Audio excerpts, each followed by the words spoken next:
Bismillahirrahmanirrahim. Assalamualaikum warahmatullahi wabarakatuh. Alhamdulillahirabbil alamin. Wassalatu wassalamu ala asrafil anbiya'i wal mursalin wa ala alihi wa sahbihi ajma'in. Amma ba'du.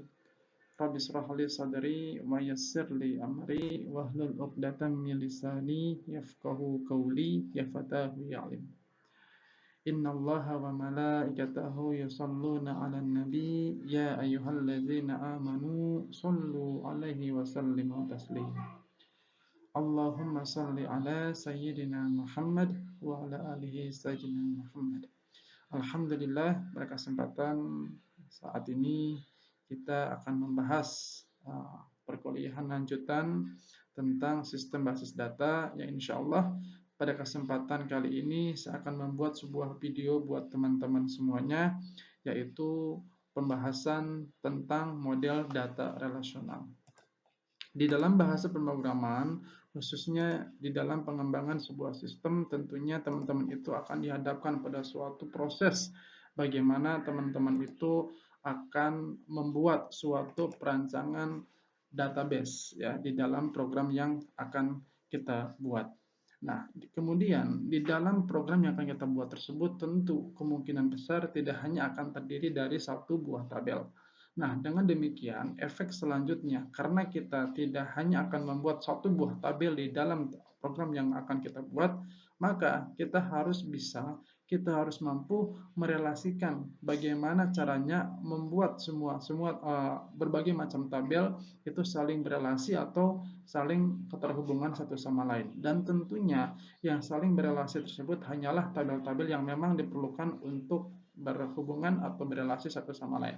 Jadi saya sering sampaikan bahwasanya dari sekian banyak puluh tabel atau mungkin dari sekian puluh tabel tidak mesti secara keseluruhan tabel tersebut harus saling terhubung atau saling terkait.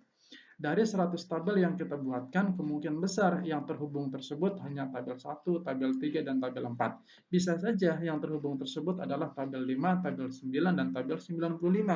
Jadi tidak mesti dari ke 100 tabel tersebut seluruhnya terhubung satu sama lain. Artinya hanya ada beberapa tabel saja yang terhubung atau terikat dengan tabel yang lain atau memiliki keterikatan satu sama lain. Gitu ya. Nah, kemudian sekarang saya akan membahas dulu teorinya dari awal, mulai dari pengertian basis data relasional. Basis data relasional menggunakan tabel dua dimensi yang terdiri atas baris dan kolom untuk memberi gambaran sebuah berkas data. Artinya, tabel yang akan kita buat nanti itu seperti halnya kita akan membuat sebuah tabel di dalam Microsoft Office Excel. Di dalam Excel kan ada kolom A, kolom B, kolom C, kolom D, dan seterusnya. Begitupun barisnya. Ada baris ke-1, baris kedua, baris ketiga, baris keempat, dan seterusnya. Ya, itu adalah salah satu bentuk tabel yang terdiri dari tabel dua dimensi. Jadi ada baris dan juga ada kolom.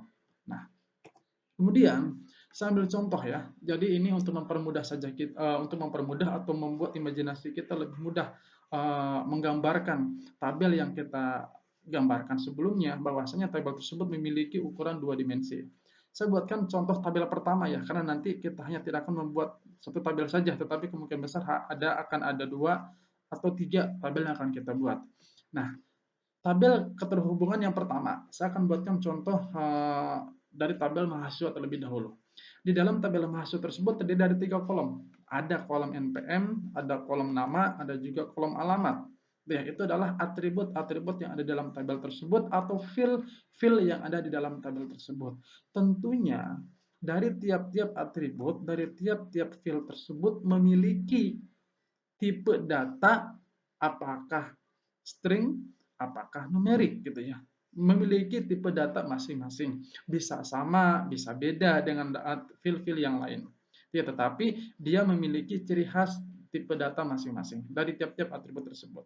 Nah, kemudian di dalam tabel mahasiswa tersebut, kalau kita lihat contoh di sini itu ada sekitar 6 baris, yaitu terdiri dari Nurhayati, Astuti, Budi, Prana, Ningrum, Pipit, dan Quraisy, misalnya gitu ya. Ini adalah salah satu contoh yang kita buat saja.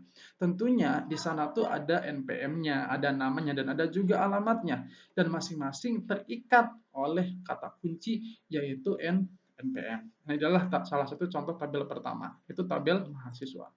Tabel yang kedua adalah tabel mata kuliah. Nanti kita akan coba menghubungkan antara tabel mahasiswa dengan tabel mata kuliah. Tabel mata kuliah ini kita singkat dengan MKUL, gitu ya, MKUL. Jadi di tabel mata kuliah ini terdiri dari juga 3 atribut, gitu ya. Ada kode MK, ada MT kuliah, dan ada juga SKS. Ketiga atribut tersebut memiliki tipe data yang berbeda-beda. Kode MK misalnya string atau varchar ya dalam bahasa database yang akan kita buat ya. Kemudian MT kuliah itu juga varchar. SKS biasanya itu adalah bentuknya numerik. Kenapa harus numerik? Kenapa? Karena nanti SKS tersebut akan digunakan sebagai suatu nilai yang akan digunakan untuk proses aritmetik. Artinya ada perkalian, ada pembagian, dan lain-lain. Artinya, kenapa kita harus menggunakan tipe data SKS tersebut harus dengan numerik? Karena nanti akan digunakan untuk proses perhitungan. Ya, nah ini tabel yang kedua. Tabel pertama tadi tabel mahasiswa yang terdiri dari NPM, nama, dan alamat. Yang tabel kedua adalah mata kuliah yang terdiri dari kode mata kuliah dan juga SKS, gitu ya. Nah, di dalam mata kuliah tersebut terdiri dari 3 mata kuliah. Ada praktikum basis data, ada sistem informasi manajemen, dan juga ada Pancasila. Oke, tabel yang ketiga. Nah, jadi tabel yang ketiga itu dibentuk oleh 2 tabel yang sebelumnya, yaitu tabel nilai. Di dalam tabel nilai tersebut kan tentu teman-teman itu harus tahu NPM-nya, NPM siapa, kode mata kuliahnya apa, kemudian nilai UTS-nya berapa, nilai UAS-nya berapa, bahkan mungkin nanti nilai finalnya berapa, bahkan mungkin nanti akan ada nilai rata-ratanya berapa, bahkan mungkin nanti pun kita akan buatkan suatu atribut nilai hurufnya berapa, apakah A, apakah B, apakah C, apakah D, apakah E. Ya, jadi nanti bisa teman-teman tambahkan sendiri untuk tabel nilai. Yang jelas tabel nilai tersebut adalah terdiri dari kumpulan tabel yang sebelumnya. Di sini ada NPM, di sini pun ada kode mata kuliah yang merupakan masing-masing sebagai kata kunci utama di tabel sebelumnya. NPM tersebut adalah kata kunci utama di tabel mahasiswa dan kode MK adalah kata kunci utama di dalam tabel mata kuliah. Nah, di dalam tabel nilai ini tuh menjadi kunci tamu. NPM dan kode mata kuliah. Artinya, di dalam tabel nilai tersebut menjadi foreign key. Nah, bahkan nanti bisa menjadi composite key. Kenapa? Itu terdiri dari 2 kata kunci utama dari tabel lain yang dijadikan sebagai kata kunci atau identitas di tabel nilai ini. Oke. Nah, sekarang ada beberapa keuntungan dari basis data relasional. Yang pertama, bentuknya sederhana. Sudah jelas ya bahwasanya untuk tabel relasional terdiri dari tipenya 2 dimensi. Jadi ada baris juga ada kolom. Terlihat sangat sederhana sekali dari mulai bentuknya. Kemudian mudah melakukan berbagai operasi data. Kita lihat saja kenapa kita cukup mudah melakukan berbagai operasi data. Ya, kita kan bisa terlihat secara langsung. Ini nilai di kolomnya berapa, nilai di kolom A berapa, nilai di kolom B berapa, nilai di kolom C berapa, kan gitu ya. Nanti bahkan kita pun akan mudah melakukan untuk relasi-relasi dengan tabel yang lain. Jadi operasi data ini itu bukan hanya tentang untuk perhitungan saja gitu ya. Nah, kemudian ada istilah-istilah di dalam basis data. Nah, ini istilah-istilah di halaman pertama ya. Yang pertama adalah relasi. Kita sebut ya, relasi ini adalah kita ibaratkan sebagai kata lain dari tabel. Jadi, misalnya nanti kan ada relasi karyawan, nanti ada relasi mahasiswa, nanti ada relasi mata kuliah, nanti ada relasi nilai, dan lain-lain. Jadi kita anggap relasi tersebut adalah sebagai kata ganti atau sinonim dari tabel.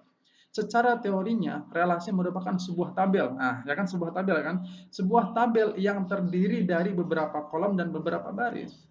Artinya, yang kita gambarkan, terpikirkan sebelumnya bahwa relasi tersebut kan keterhubungan antara berbagai macam tabel. Padahal relasi yang dimaksud di sini adalah relasi atau keterhubungan antara baris dengan kolom di tabel itu sendiri.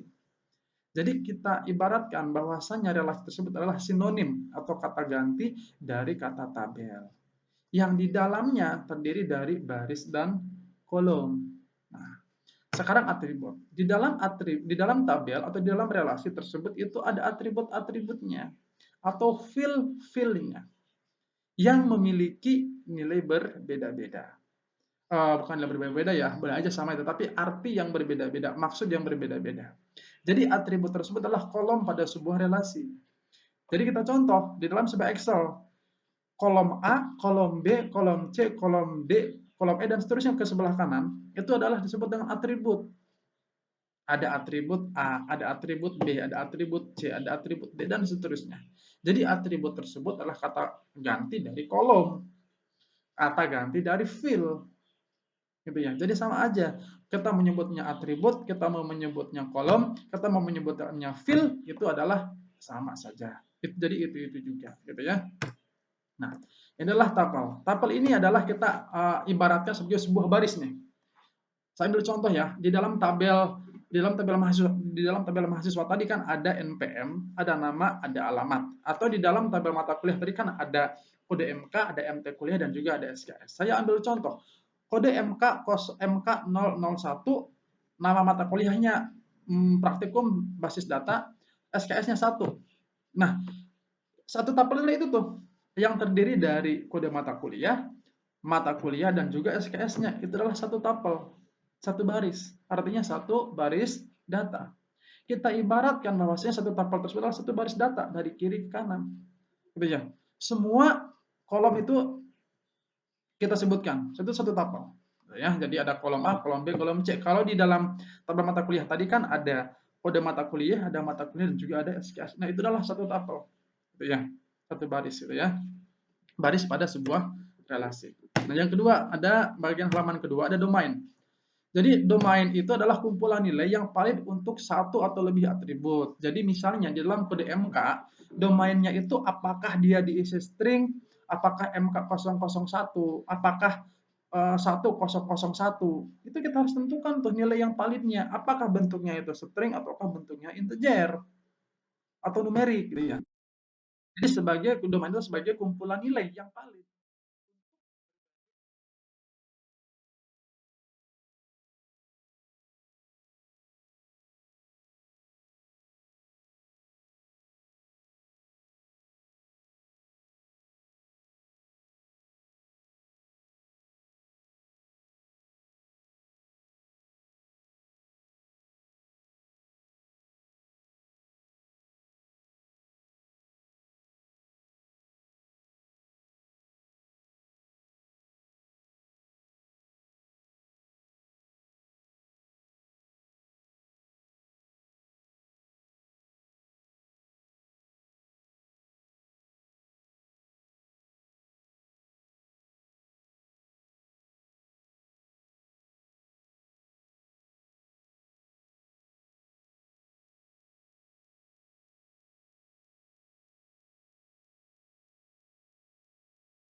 Sebagai sebuah field di dalam tabel tersebut.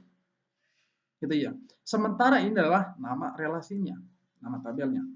Nah, coba kita cek derajatnya. Derajatnya ada berapa? Di sini kita hitung nih, ada berapa ada berapa kolom atau ada berapa atribut? Ada 3. Seperti ini degree. Nah, inilah barisnya. baris ke-1, baris kedua, baris ketiga, dan seterusnya sampai baris yang sebanyak teman-teman nilai yang diinput. Nah, itu ya. Nah, itu adalah sebagai ilustrasi dari berbagai macam yang saya sampaikan sebelumnya. Oke. Sekarang relational key. Nah, jadi ada beberapa kata kunci ya. Ada kata kunci dalam sebuah relasi, misalnya sebuah super key. Super key tersebut adalah satu atribut atau kumpulan atribut yang secara unik mengidentifikasi sebuah tupel di dalam relasi. Jadi, sebagai sebuah kumpulan atribut, berarti kalau sebuah kumpulan kan lebih dari satu atribut.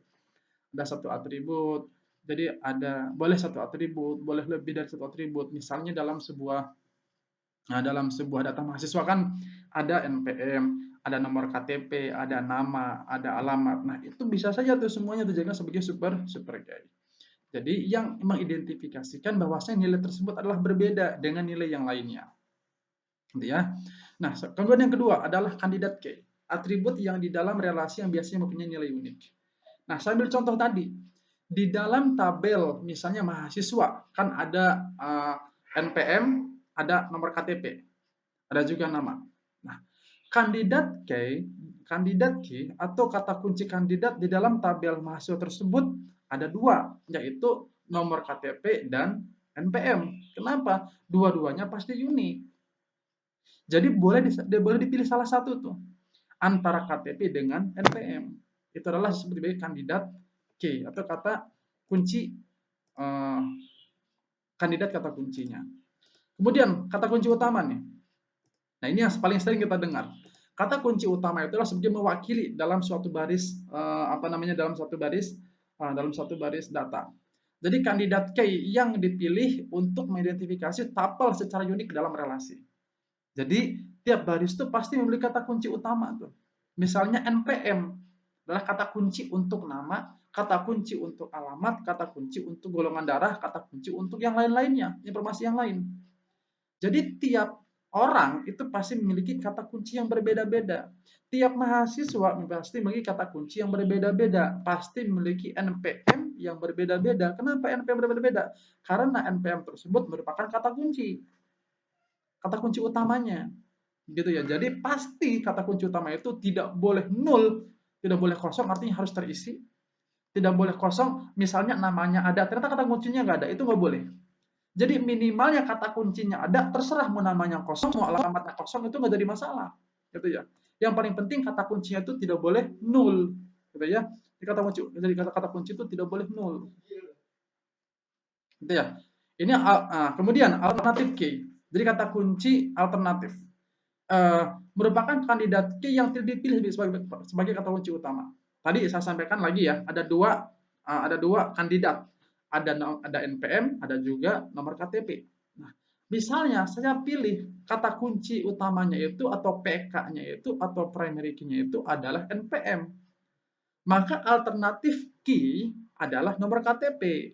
Kenapa? Nomor KTP kan tidak dipilih sebagai kata kunci utama. Padahal itu adalah sebagai kandidat kata kunci utama. Artinya nomor KTP pun sebenarnya bisa dijadikan sebagai kata kunci. Kenapa? Seluruh Indonesia, seluruh negara nomor KTP itu pasti berbeda. Sehingga nomor KTP dan NPM tersebut sama-sama memiliki derajat yang tinggi untuk dijadikan sebagai kata kunci utama. Nah, lalu dari kedua calon kata kunci utama tersebut yang saya pilih adalah NPM. Nah, maka dari itu alternatif K-nya adalah nomor KTP. Adalah yang merupakan kandidat key yang tidak dipilih sebagai kata kunci utama. Nah, itu ya, paham ya? Alternatif itu, oh berarti nanti kalau bukan kata kunci utamanya bukan NPM, saya bisa tuh ambil berdasarkan nomor KTP. Ya, nah. Kemudian foreign key. Foreign key ini disebut, kita lebih seringnya menyebut dengan kata kunci tamu ya. Jadi atribut dengan domain yang sama yang menjadi kunci utama pada sebuah relasi, tetapi pada relasi lain atribut tersebut hanya sebagai atribut biasa.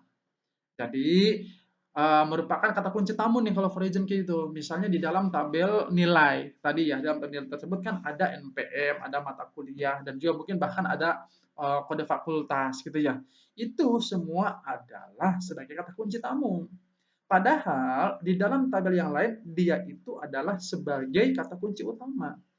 Jadi di dalam tabel mata kuliah sebagai kata kunci utama, sebagai PK atau sebagai primary key. Tetapi di tabel nilai, kode MK tersebut adalah sebagai kata kunci tamu atau foreign key. Kenapa? Karena sudah ada kata kunci utama yang lain di dalam tabel nilai tersebut. Gitu ya. Jadi kata kunci utama di dalam tabel yang lain merupakan kata kunci kedua atau kata kunci tamu di dalam tabel yang lainnya juga.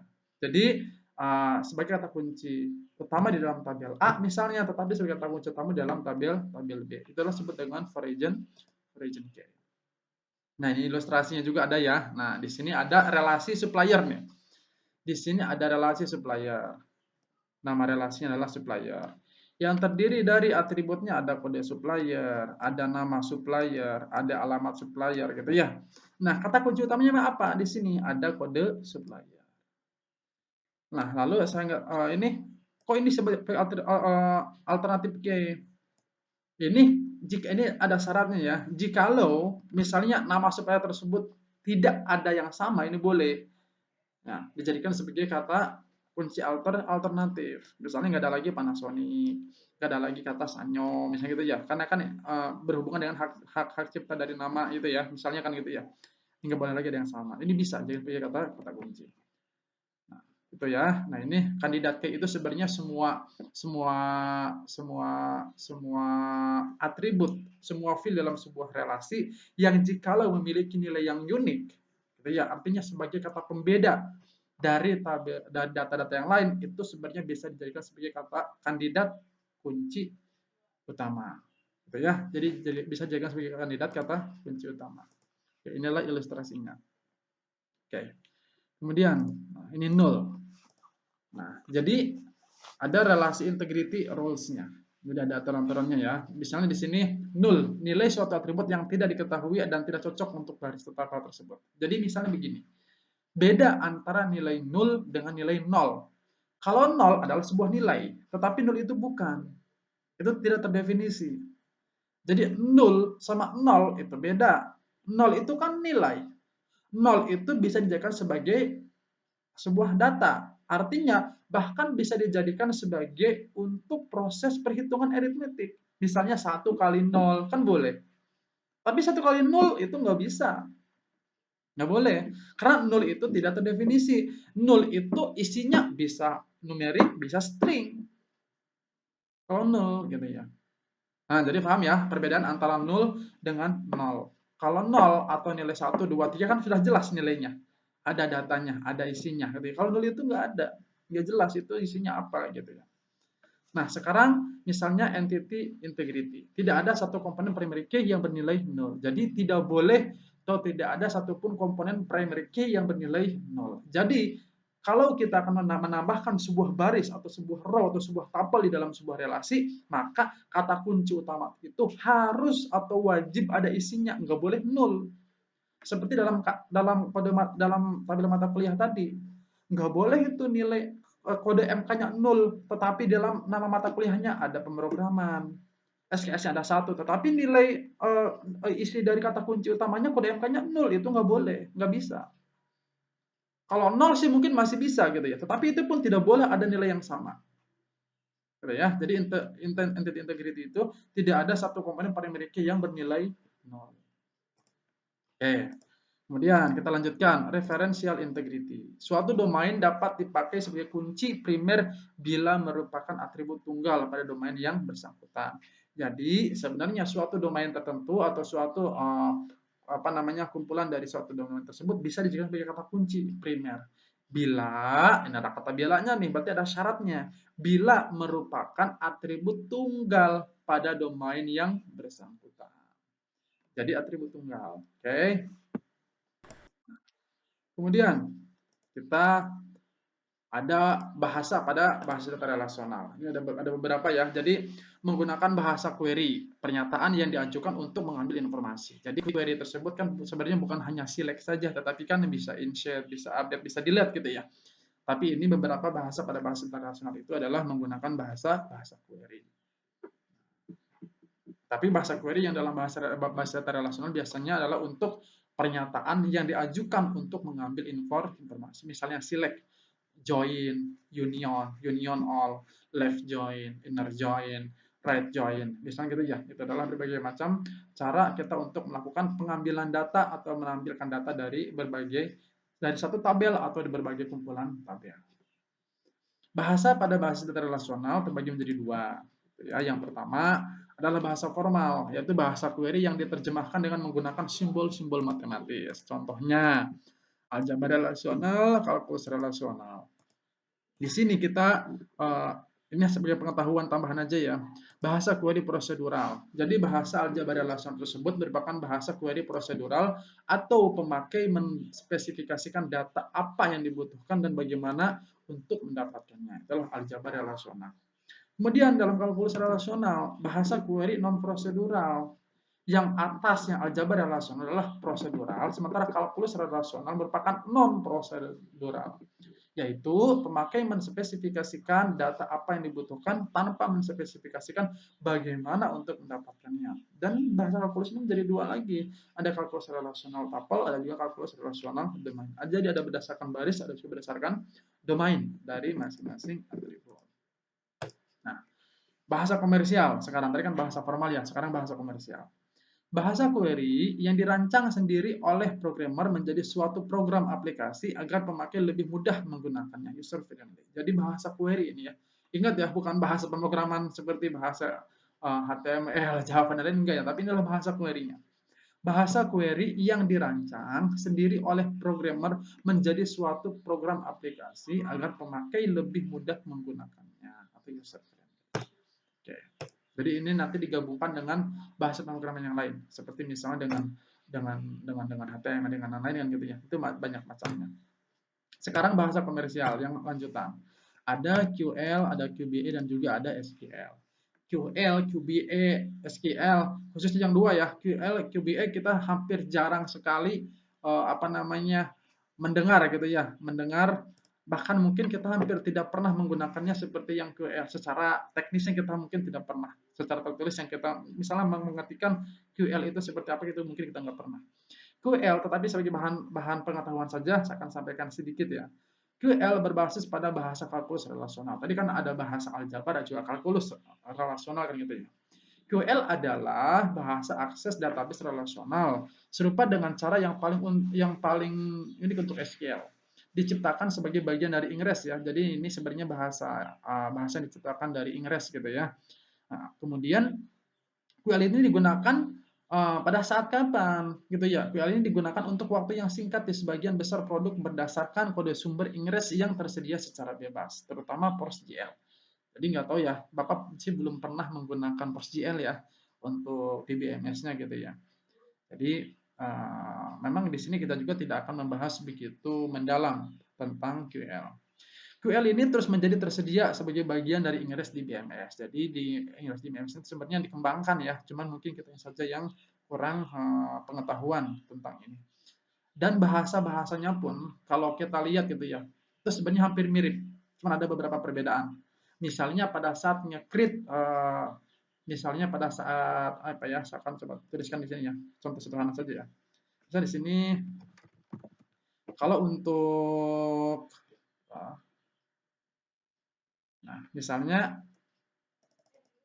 ini kan create mtcool misalnya. Kalau di dalam SQL kan mtcool create tabel mtcool. Create tabel mtcool. Kemudian di sini kan kita masukkan nama-nama variabelnya seperti misalnya kode MK. Misalnya di sini varchar. Kan gitu ya.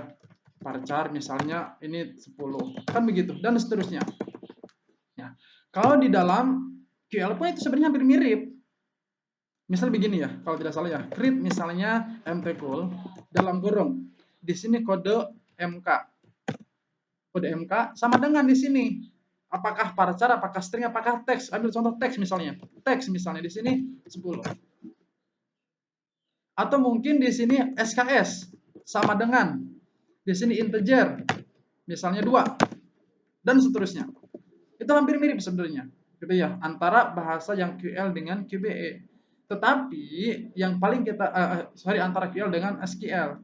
Tetapi yang paling sering kita gunakan adalah SQL-nya, gitu ya, bukan QL. Nah, jadi ini sebagai bahan pengetahuan tambahan saja bagi teman-teman seperti apa sih contohnya gitu ya untuk QL. Begitupun QBE. Sebenarnya QBE itu Papa juga hampir tidak pernah ya kalau menggunakan QBE ya, baik secara akademisi maupun secara praktik di lapangan. Tapi akan saya sampaikan, QBE itu singkatan dari Query by Example.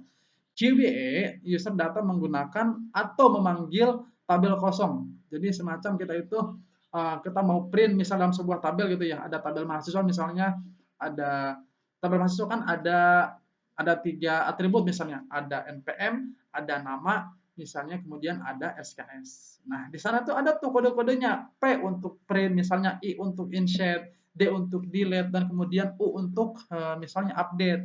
Itu ada. Tetapi kita sangat jarang untuk pakai. Bahkan Bapak pun tidak pernah menggunakan QBE. Jadi saya mohon maaf untuk QBE saya tidak bisa memberikan contohnya, ya. Nah, kemudian untuk contoh-contoh nih ya. Nah, ini sekedar informasi tambahan bahwasanya contoh basis data relasional itu ada di B2 atau IBM. Per IBM ada Oracle, ada Sybase, ada Informix, dan Access gitu ya. Dan banyak sekali sebenarnya data-data relasional yang dapat kita gunakan. Ya. Nah, ini latihannya ya. Jadi demikian ya untuk perkuliahan kita saat ini. Mudah-mudahan ada manfaatnya gitu ya. Kalaupun melalui lewat video, saya kira mudah-mudahan teman-teman uh, dijadikan sebagai penambahan wawasan mengenai model data relasional. Sekian dari Bapak untuk perkuliahan saat ini. Semoga ada manfaatnya. Silahkan jika ada komentar, ada kesalahan, kalaupun ada kesalahan penyampaian materi, kesalahan penyampaian teori, kesalahan contoh dan lain-lain, silahkan tuliskan di kolom komentar atau silakan kirim WA secara langsung ke saya. Saya sangat terbuka untuk mendapatkan komentaran atau mungkin kritikan yang lain. Sekian dari saya. Bil taufiq wal hidayah. Wassalamualaikum warahmatullahi wabarakatuh.